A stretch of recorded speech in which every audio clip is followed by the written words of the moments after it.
Everyone loves fantasy, right? Especially in recent years, it's been positively exploding in popularity and turning into a billion-dollar money-making machine. Well, what about sci-fi? Everyone loves that too, and there's been no shortage or signs of the genre slowing down, with all the gigantic budget movies, games, and more coming out. So this all begs the question, why do we keep these two genres so separate in the first place? Dragons are awesome, spaceships are awesome, and if you combine the two together, you get double awesome. It's simple math, right? But despite this infallible theorem, this combination is more rare, or at least not as mainstream as we might expect. But what if I told you there was an extremely successful series that smashed the two together and threw in everything you could possibly imagine, from dragons, time travels, telepathic dolphins, feudal societies, extremely questionable sexual relationships, and of course dragons in spaceships? Well, what comes out the other end, my friend, is none other than the Dragonriders of Pern. It's a massive, decades-long series powered by a hugely devoted fandom that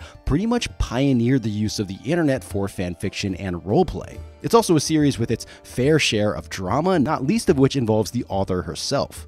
Now, although I read these as a kid, I didn't truly realize the full scope and scale of the series and all its wild and many twists and turns. So in this video, I'll be going into the absolutely incredibly insane premise of the series, the history and drama of the mini books, and where the series is at today to explore whatever happened to the Dragonriders of Pern. Hey everyone, my name is Otto and welcome to Exits Examined. We'll be exploring series, franchises, and more after their prime time has seemingly come to an end. If that sounds good to you, there is a like and subscribe button below, and I want to give an enormous shout out to my patrons. You guys truly rock. So at first glance, Dragonriders of Pern seems, well, completely unhinged. Dragons? Check. Spaceships? Check. Time travel? Sure, why not? Talking dolphins? Oh yeah, they're in there too. It's the kind of series that throws just about everything to the wall, and somehow most of it sticks. So why should you care about a series with such chaotic energy? Well, for starters, Dragonriders of Pern has been around for over 50 years and remains a massive influence in both science fiction and fantasy. These books have sold millions of copies worldwide and are staples in libraries and bookstores everywhere. You've very likely walked past a Pern book at some point in your life, and probably more than one, because the fandom is equally as legendary. So what exactly is Dragonriders of Pern? Well, it's a book series written primarily by Anne McCaffrey starting in the 60s. Seems straightforward enough, right? But try defining it and you'll already run into some issues. You'll find that the series has been labeled as science fiction, science fantasy, or just plain fantasy, and trust me, McCaffrey would not have appreciated the last one. She insisted that these books were science fiction through and through. But to be fair, it's easy to see why people get confused. The series covers a wide range of tones and genres depending on which book you pick up. So some are classic coming-of-age tales set in a pseudo-feudal society where people ride dragons with barely a hint of science fiction, while others dive headfirst into interstellar space travel, complete with enough technical jargon to make any sci-fi fan's head spin. So to make sense of this all, let's take a step back and figure out what's actually going on here. So here's the deal. Our story follows the descendants of interstellar colonists who land on, you guessed it, Pern. Things are going pretty smoothly, but of course, there's a big but. See, the Pern real estate agent definitely didn't mention one tiny downside to living on Pern. It's periodically devastated by an invasive life form called Thread that has the minor inconvenience of burrowing into the earth, consuming anything organic it touches, and spreading like wildfire. So the colonists, being practical, look around and find a solution to their problem. Turns out that the planets got these small dragonette creatures that were forming bonds with humans. So what did they do? They genetically engineer these dragonettes into monster truck-sized dragons that humans can ride and fight the Thread with. Was this the easiest solution? Probably not. But was it the coolest solution, presumably made after 6 shots of tequila?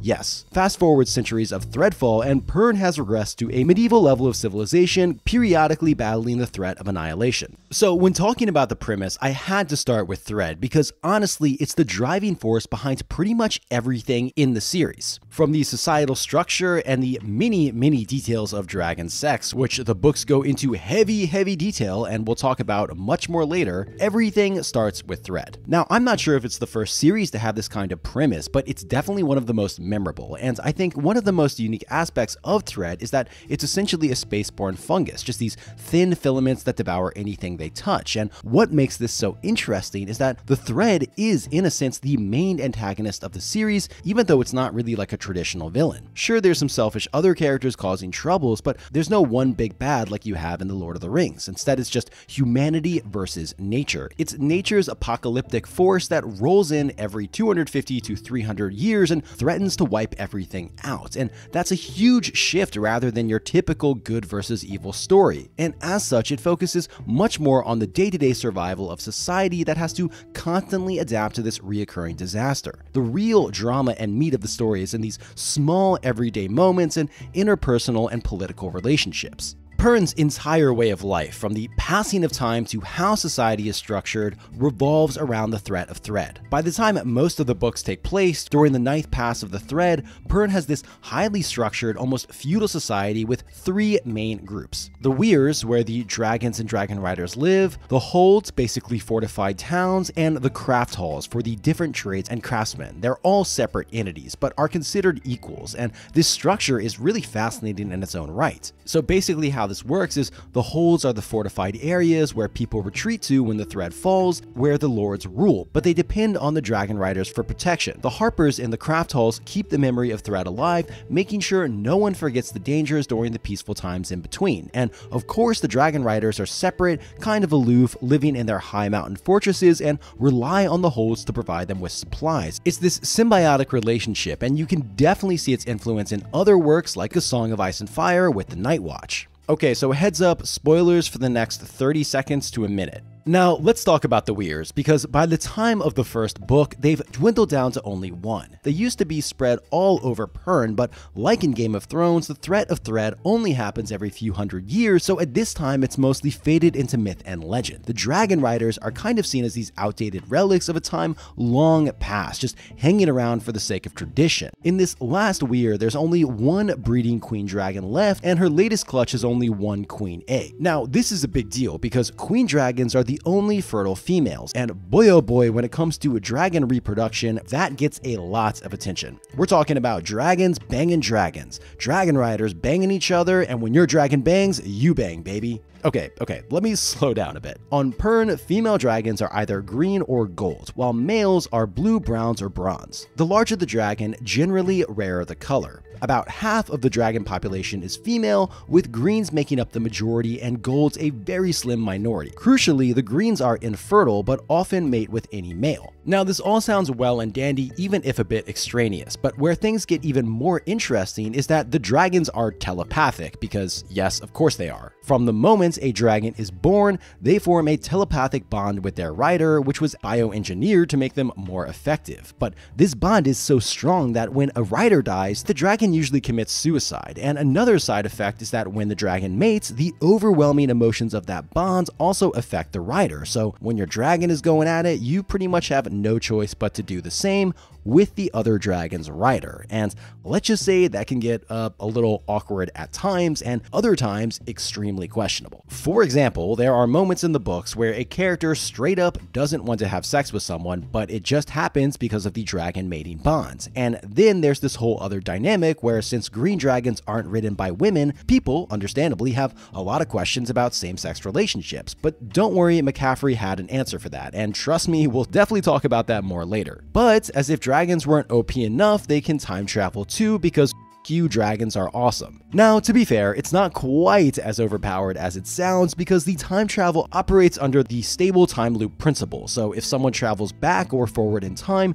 they can't change the past, but their actions might still cause the reason for their time travel in the first place. Now, without giving too much away, there's all types of shenanigans in here, like time travel with a tapestry, and at times it really feels like kids smashing together their favorite toys and a little too much, but other times it's freaking awesome. Speaking of, buckle up, because we talked about dragon sex, telepathy, and time travel, but this is where things get truly weird, which is definitely saying something. You might think that the series couldn't get any crazier at this point, but my dear viewer, it does, because the technology and space travel isn't just there for the premise. Oh no, buddy, it comes back up. Because as the series progresses, kind of seemingly in the middle of nowhere, the series takes a hard left. The main cast of characters discovers a space computer from the OG settlers, and this space computer starts telling them how they can eliminate the thread once and for all, if they can get back to their old technological level. And it's honestly a really fascinating setup, because it goes into a deep dive into a society that's basically leaping through different technological errors and all the political and social issues that come with that. And I mean, like, can you imagine for 1 second if last week we're all farmers in a feudal society and this week we're all astronauts? Like, that's going to cause some problems. But I think this is honestly the heart of what makes the series so unique. When you step back and take a look at it, the premise is absolutely unhinged, but the way that it dives into these moments is actually very restrained. Most of the moments are focused on the day-to-day interactions within the society itself, and it kind of pulls you into the mundaneness of it all with the small details. But then when you're lulled into a false sense of security, there are moments that snap you back to reality, like when a motherfucking dragon goes into a spaceship, because yeah, why not dragons in space? And that's not even to mention the super intelligent dolphins on Pern, which at this point I just need a beer or a break or something. But it's not just the premise. This is a story, and stories have characters, and the way that these characters are handled is really actually very interesting.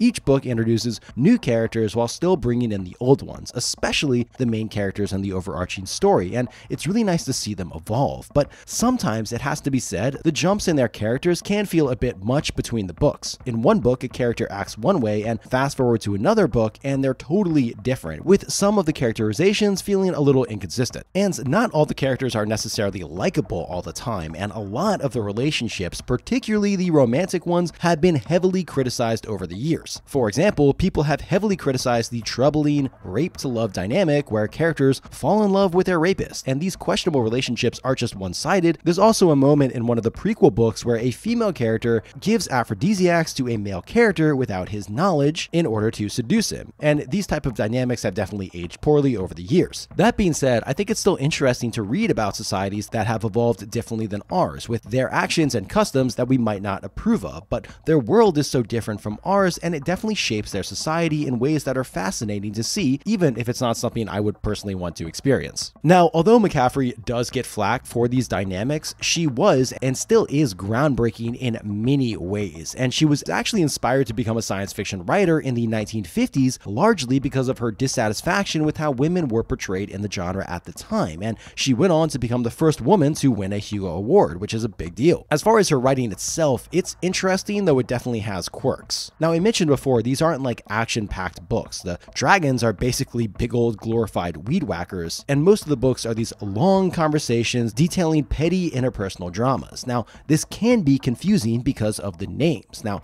I don't know if anyone else felt the same, but all the characters have names like Flar, Fenor, and then all the dragon names end in TH, so it kind of becomes really difficult to follow the conversations, at least for me. That being said, the writing really shines with the world building. Pern feels so real with its deep history, and there are some really interesting themes that are explored here, like with one of the most prominent being adapting to change. The characters constantly have to adjust to new challenges, whether it's dealing with a threat or discovering ancient technology. Then there's also the theme of human cooperation versus nature. The humans manipulate nature by creating dragons to fight thread, which is also from nature. But this symbiotic relationship does raise questions about exploitation, making you wonder what the dragons are really getting out of the deal. Because humans are clearly benefiting, and after all, one could view the dragons as a type of bioengineered slave race that commits dragon seppuku after their master dies, so it is an interesting question. So what actually makes up the series? Well, luckily for us, it's not one of those 1,000-book monstrosities like Dragonlance, but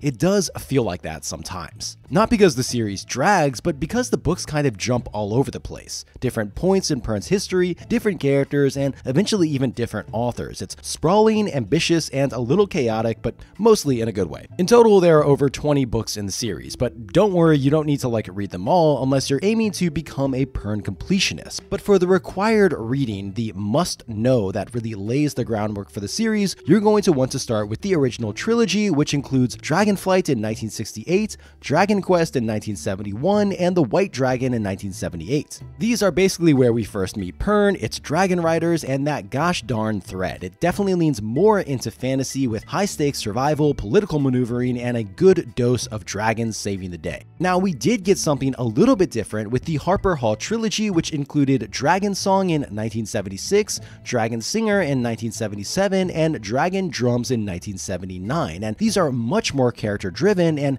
dare I say, the most YA of the bunch. They're coming-of-age stories at their core, following young protagonists as they navigate their roles in Pern society and come into their own. This trilogy tends to feel more intimate compared to the grander scale of the other books, and for a lot of readers, the Harper Hall trilogy is the highlight of the series. If the original three are Pern's epic backbone, these are its heart. And these and the original trilogy are what most people, probably 95% of Pern's readers, will pick up for good reason. But that's not to say that that is all there is in the series, because if you read ahead, you know that right now we're in the 70s in the timeline, and McCaffrey was pumping out books well into the 2000s. Now, a lot of these books were actually prequel books, including Dragon's Dawn in 1988, which went all the way back to how the original Pern colony was founded, and these were very much when the story pivoted hard more into sci-fi. We also got a handful of other self-contained stories that expand on Pern's history, with one of the most notable being Moretta, the Dragon Lady of Pern in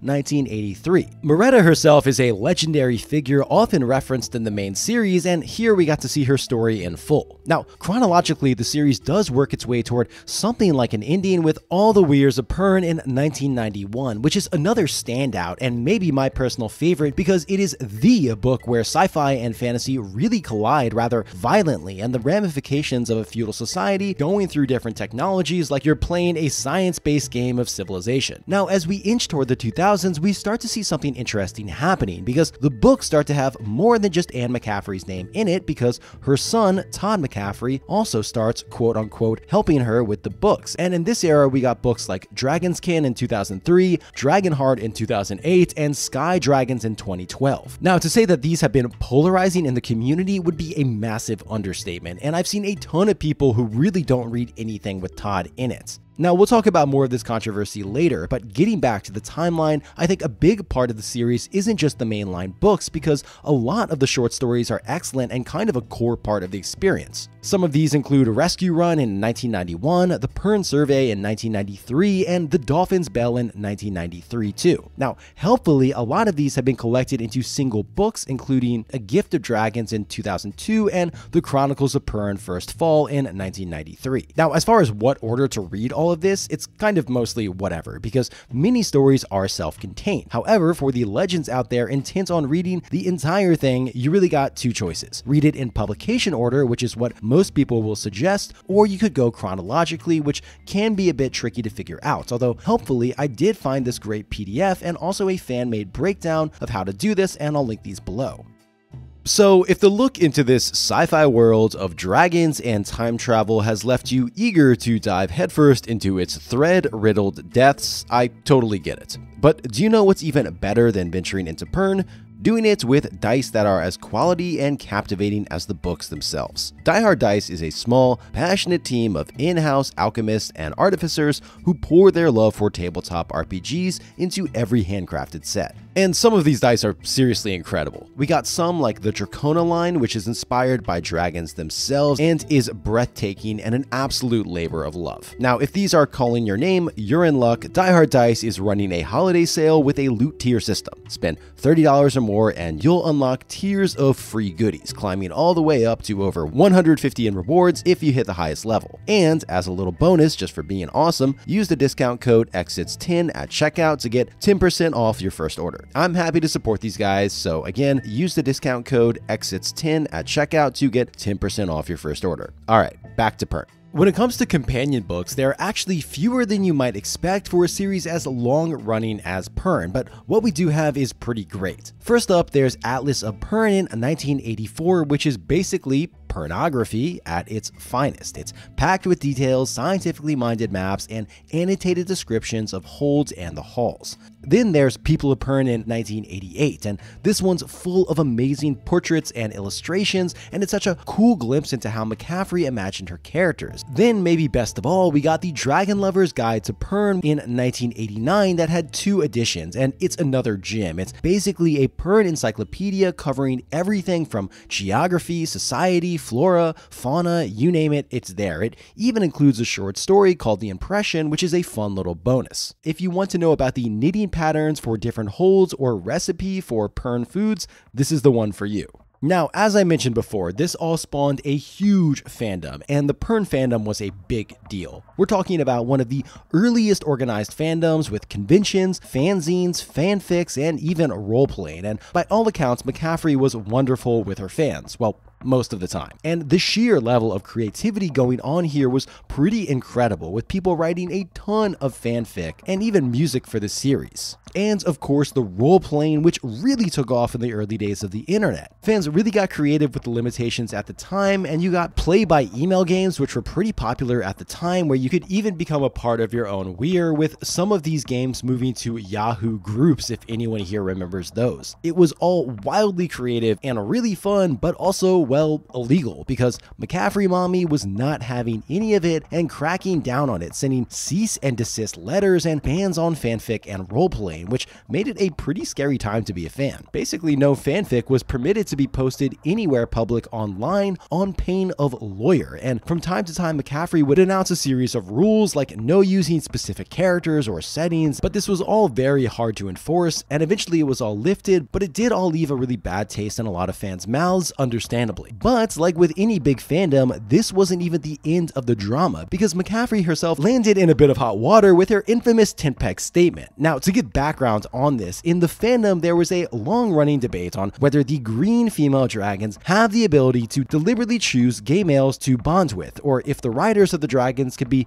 any orientation, and during a Q&A, McCaffrey herself weighed in on this, in the interview allegedly saying that any man who engages in anal sex becomes gay, and as proof, she was talking about a man she knew personally who was, quote, involved in a rape situation involving a tent peg. This one event was enough to have him start on a road that eventually led him to become effeminate and gay, end quote. Now, obviously this didn't go over well with a lot of the fans, and this caused quite a stir back in the day, and you'll see this brought up time and time again, even though McCaffrey has done her best to distance herself from it. But I think it would be unfair to focus solely on the drama here, because at the end of the day, the Pern fandom has created some incredible things, and it's kind of heartwarming to see how much it's grown, and even to this day you'll find fanfic, incredible Facebook groups, fan sites, fan fictions, fan drawings, and even fan-made adventures with an insane level of detail, with a particularly amazing one being at dragonchoice.com. So if the Chronicles of Pern spawned such an unhingedly huge fandom, there must have been tons of adaptations, right?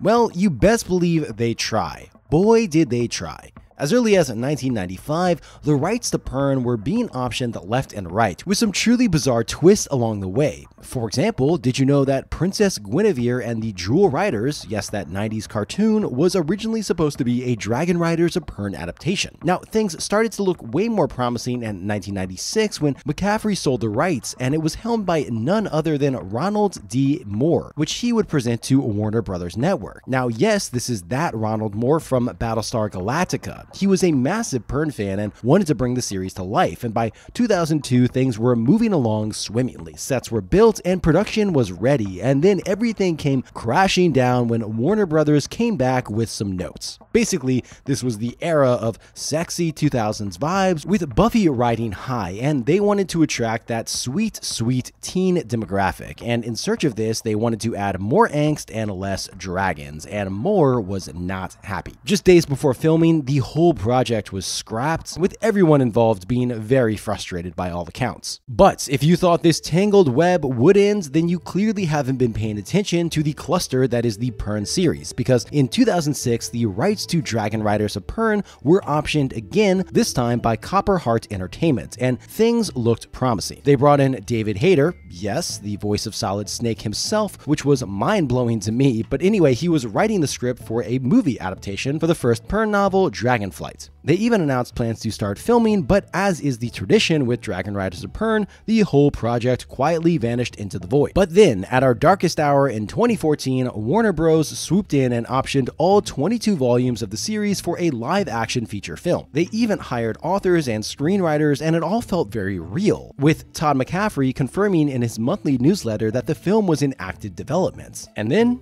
nothing. Not a peep, not a whisper for the past decade, 10 years. Crazy, right? So it's very likely that this project also disappeared into the void. So the question is, why has this been so hard? But honestly, when you stop to think about it, it does kind of make sense. On one hand, Dragonriders of Pern is a beast of a series to do in today's film industry. Sure, dragons sell, House of Dragons, hello, but the amount of dragons needed would require absolutely absurd CGI budgets, and plus, there's no clear human antagonist, just the force of nature thread, which, let's be honest, isn't as sexy. Speaking of sexy, add in some questionable sexual relationships from the books, and oh yeah, the absolute 180-degree genre flip that happens in the third act of the series, and it's easy to see why studio execs might get cold feet. But on the other hand, or Talon, fantasy is hot right now. Dragons sell, baby, and unlike Game of Thrones, the Dragonriders of Pern story is finished. It's all there, ready to go. So who knows, maybe one day Hollywood will finally get its act together and bring the Pern's dragons to life. So yeah, all that is a long-winded way of saying that the Dragonriders of Pern has never actually made it to TV or film. But that doesn't mean that Pern has been completely ignored in the adaptation department. In fact, there's been a surprisingly decent chunk of games. Back in 1983, a board game titled Dragonriders of Pern was released, and it's become ridiculously rare over the years. It actually featured a unique prologue written by McCaffrey herself, which is a pretty cool touch. The game includes a stunning map of Pern with the goal of players to unite the various lord holders while fending off the relentless threat. Now, I couldn't get my hands on a copy of this game,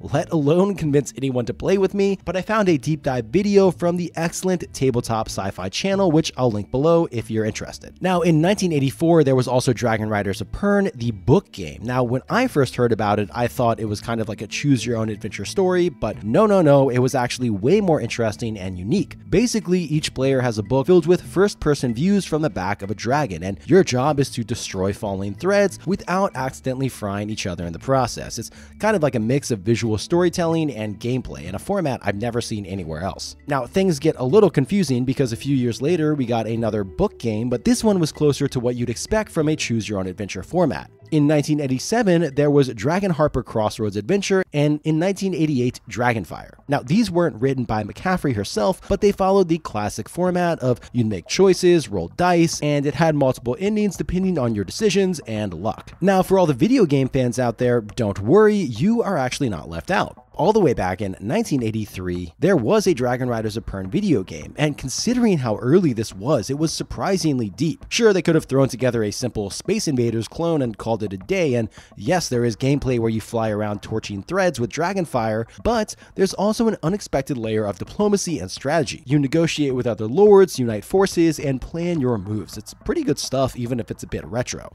Now, I hear you that the world is ripe for modern video game adaptation, and I think honestly any open world game where you fly around on dragons would have my money, and those are surprisingly rare. But anyway, in 2001, there was an attempt done by none other than Ubisoft, but I don't know, it definitely feels all over the place. The story is kind of underwhelming and left a lot of that awesome world building untouched, and the gameplay is all over the place with stealth, puzzles, and even adventure gameplay elements, and it's not exactly a joy to look at on the visual front, even considering it was made in 2001. Now, amazingly enough, this was the last video game made in the setting, which is such a shame because I would actually kill for a modern version of the 80s one. Maybe an open world, fly around with your dragon, do diplomacy in different holds. We even got some late game mechanics with some of the sci-fi stuff. Now, if you're not much of a game person, don't feel left out either, because there was actually a scattering of other adaptations too, including graphic novels in 1991. Now, these are super 90s style, but still a joy to see. It's not just graphic novels though. Music was a big part of many of the books, and as such, there's actually this really neat idea of music CDs that were made. They have a bunch of the Harper's songs, which are actually really gorgeous, and you can check them out on YouTube, and I'll link these below. So here we are in the modern day. The Pern series is over 50 years old, which is pretty astonishing. Over that time, as you might imagine, it's gone through quite a few changes, with the most notable being Anne McCaffrey's passing in 2011. But surprisingly, that didn't mark the end of the series. Anne's son, Todd, Todd stepped in and started co-writing some of the books, as I mentioned before, and it wasn't just Todd though. Ann's daughter also wrote a book called Dragon's Code for the series' 50th anniversary in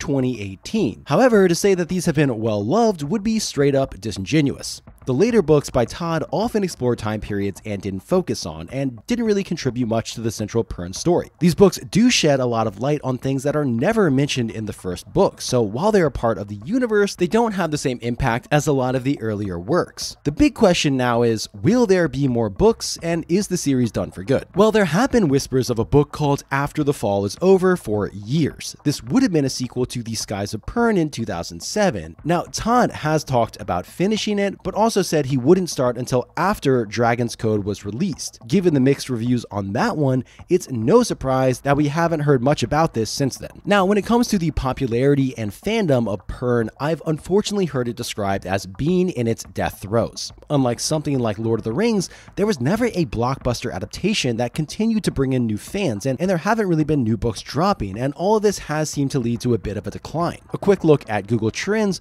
shows that compared to newer, flashier fandoms like Warrior Cats and Wings of Fire, Pern doesn't really get as much attention. But even if it is on the decline, I think you can still see Pern's influence everywhere. Telepathic dragons in Aragon? Check. World building and themes in Game of Thrones? Check. Massive fandoms, fanfic, and roleplay communities like in Warrior Cats? Also check. I think a lot of what we take for granted in fandoms today was really set in motion by Pern, so maybe the series isn't topping bestseller lists or trending on social media anymore, but Pern's legacy is secure. It walked so other stories could fly, on the wings of telepathic bioengineered dragons no less, and even if Pern seems quieter these days, there's still a lot to love about the series, and it's no wonder that it's been such a staple in the genre for decades upon decades. The world building is rife with ideas that, even if they aren't explored in universe, is such a great sandbox setting to play in and explore on your own terms, and I think it's also just got great crossover appeal between